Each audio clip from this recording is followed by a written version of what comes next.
Hey there, polymaths. I'm going to use my timeline on Facebook profile. I call it a timeline sometimes as the anchor and pick up on two things, a kind of mathy warm up and then kind of some deeper politics, American history kind of stuff. All right, so when it comes to the math warm up, I want to go up to Pascal's triangle here. This just came through from one of my Facebook friends, Johnny Sarconi, and it shows a pattern in the Pascal's triangle, we call it, the arrangement of numbers you see above, right? Where you're adding the two numbers above somebody to get them. So 1 plus 1 is 2. If you just have one parent, you just get that total.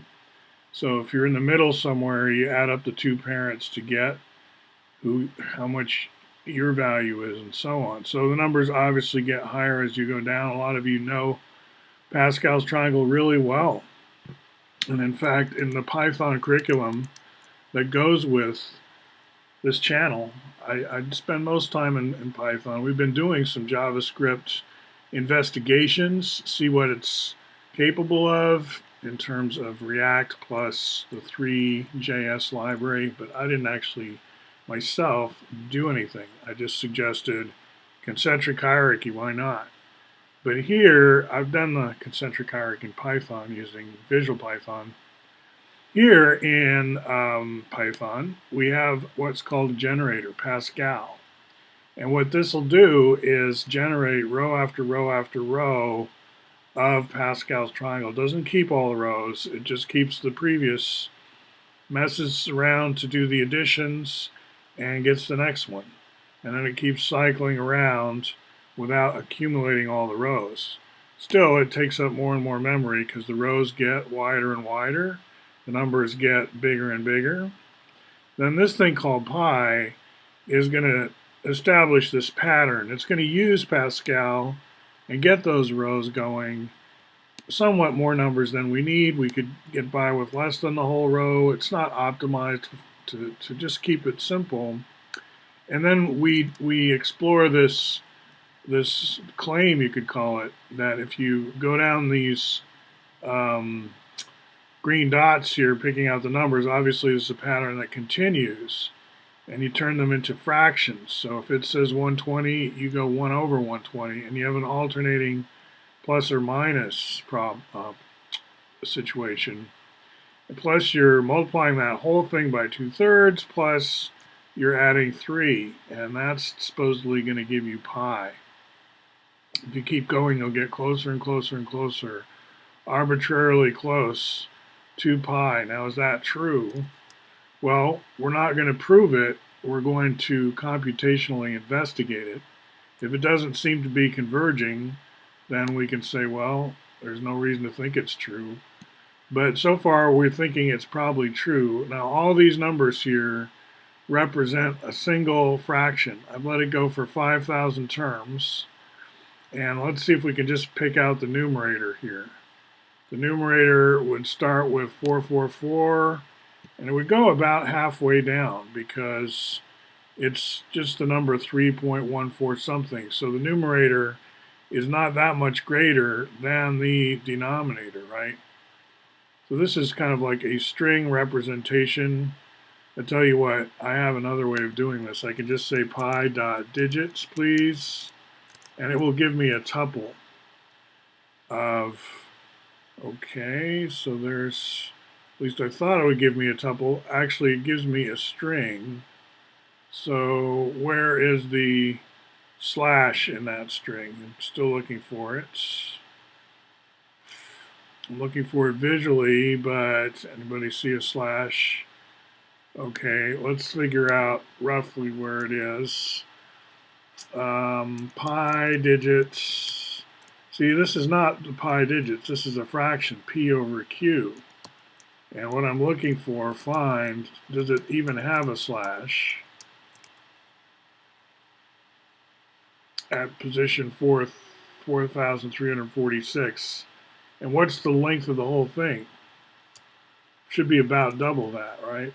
Denominator, numerator, length of the whole thing is that. Okay, I know one more way I can do it. Just do pi numerator. I can do that. Okay, so there's the numerator of our fraction. All these digits are just the top number, and then the denominator is this. And if you divide one by the other, right, this is what we can do in Python. If we divide one by the other, we get something that's up to about 10 digits pi. Here I was doing it earlier. We get up to, it stops tracking pi around here. So it's converging very, very, very slowly in exchange for a huge amount of work. So unlike some of Ramanujan's and so on, I would call this a very inefficient way to approximate pi, and that's kind of the discussion that we're having here on Facebook about it, right? Now this is not a proof again, so Rhett asks why, and I don't say there's an answer to that in this posting. It's just, so far it seems to bear out. Okay, now I want to talk a little bit about this comic strip a little bit more. I showed it in my last video. It's by a guy in Canberra, based in Canberra, Stuart McMillan. And he's talking about Bucky's energy slave concept. It's like nobody knows how much work a horse can do anymore, because well, not nobody, but few of us really have daily contact with horses anymore. We don't really see what a horse is capable of. So in terms of, an intuitive unit of work, and what is work anyway? How do you measure it? Obviously, it depends a lot on power. It's really a unit of power. It's how much you can get done in a certain amount of time. It's not open-ended on how much time you have. So like if you can get this rock to the top of this hill in a matter of days, well, what if some other worker could do it in minutes? So the whole idea of productivity and so on. But what's interesting about this cartoon is it gets into peak oil. It talks about how much energy it takes to get more energy. Just backing up to one slide about that, there's the ratio.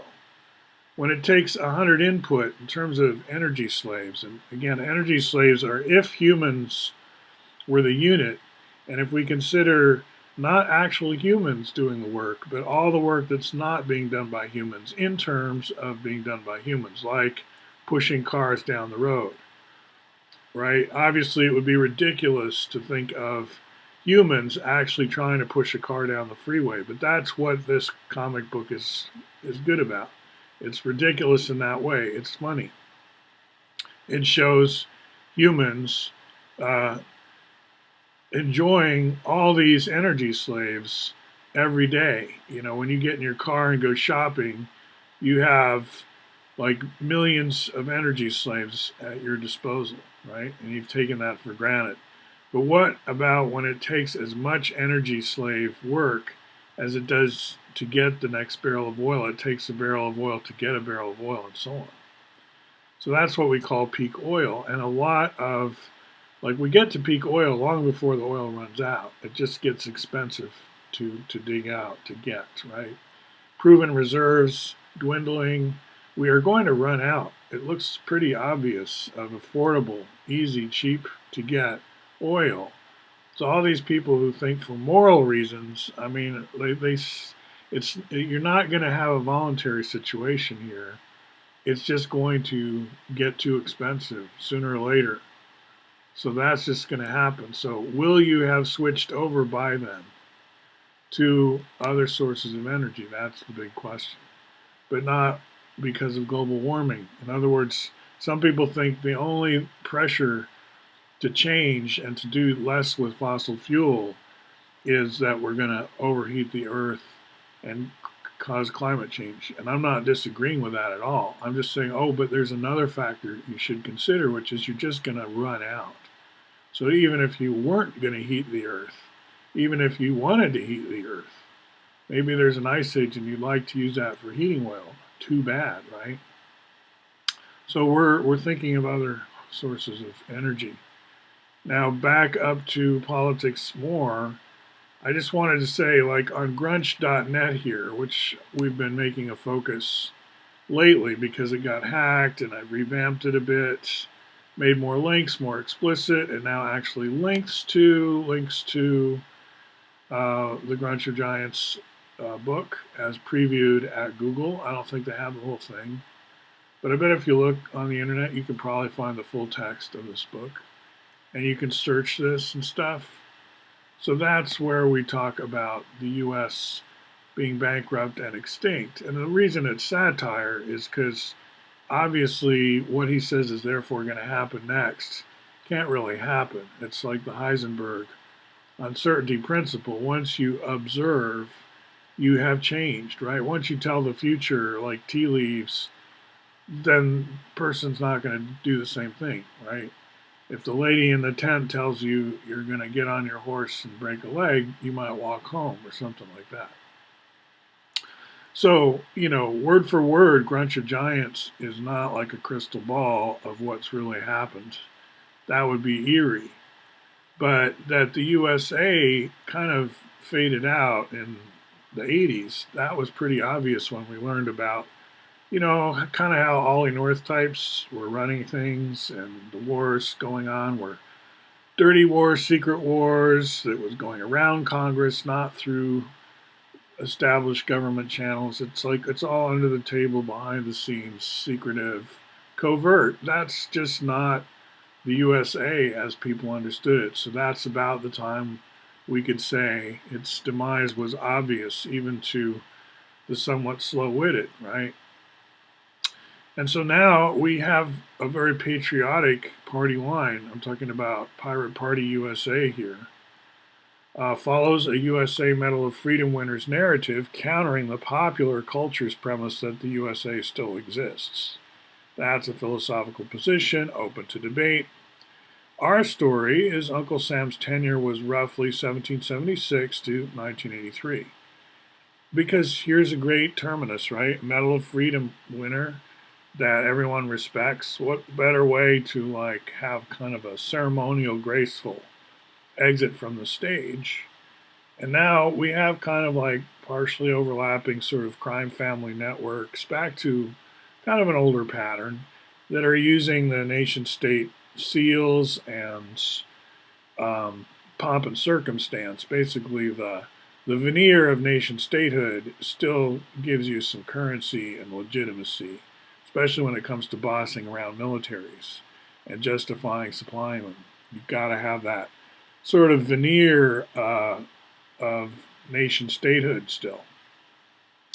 You just don't want Exxon owning nuclear weapons outright. It's got to, all these companies have to puppet their imposter, their Frankenstein monster, right? Whatever came after Reagan, right, with Clinton.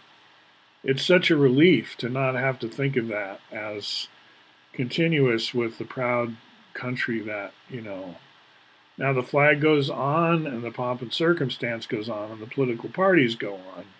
So our story is Uncle Sam's tenure was roughly 1776 to 1983, after which came the swamp state or deep state or grunge consolidation period, and then in parentheses, private sector puppeting of NST, footnote, NST equals nation state theater. There's no agreement on nomenclature. History is not a settled science. Well, that's obvious. And it's probably only in, elite Quaker schools and some sort of subcultures, which is a euphemism for cults sometimes, that people will think like this, right? They might have a global smattering of meeting houses and they kind of read the same things. So it's just another way of thinking. And it goes with the Fuller projection, which is a map of the world where we look at the political layer, the nation state cartoon, the animation there, as a data layer. Take it or leave it, and a lot of times we want to leave it because we want to think more clearly than you can if you mire yourself in a soap opera that has limited ability to explain or empower. So that would be my pep talk for the day. And oh, I got an international call, by the way. Yesterday, they're sending Carol some flowers. I'll try to get some pictures of that. We went around Portland yesterday for the first time. I haven't been downtown for months, Carol and I. Carol is a lifelong activist. She's written some Pendle Hill pamphlets, Quaker, lived all over the world, and had a car accident in the year 2000. This is a candle I lit for Mary Bolton, by the way. Speaking of my elders, my ancestors, the older generation, right? So this is just pictures around the household. That sticker came from Central Oregon, and it came with a t-shirt as well. This is a UN flag with the Vonnegut candle. I'm building up to a couple pictures from downtown Portland here. I'm going into the future. This is my, every Monday I visit a Quaker on Foster, and we have beers together. She's in her 70s. So there's Carol and us. There's Carol in the car with me, and we're just driving around Portland. And really, it's not that impressive. I mean, they've boxed up the vulnerable parts of these buildings just kind of to wait it out. They're going to be like, that's one of the buildings that was under attack. The castle, I call it, the federal castle. So obviously there's no way anyone's going to take that or something. So it wasn't ever in real peril. But cosmetically, it was getting chipped down below. And so they've guarded that. And they have more discreet fence that hugs tightly to the building, not going over their property. So I think we've achieved equanimity here. The park grass was way better condition than I expected. I thought it would be totally trampled, but Oregon is also good at replacing turf in parks. It does that. On the waterfront, we trash that park 3 or 4 times a year in a normal year, right? Because there's carnivals and the grass just gets trampled to mud.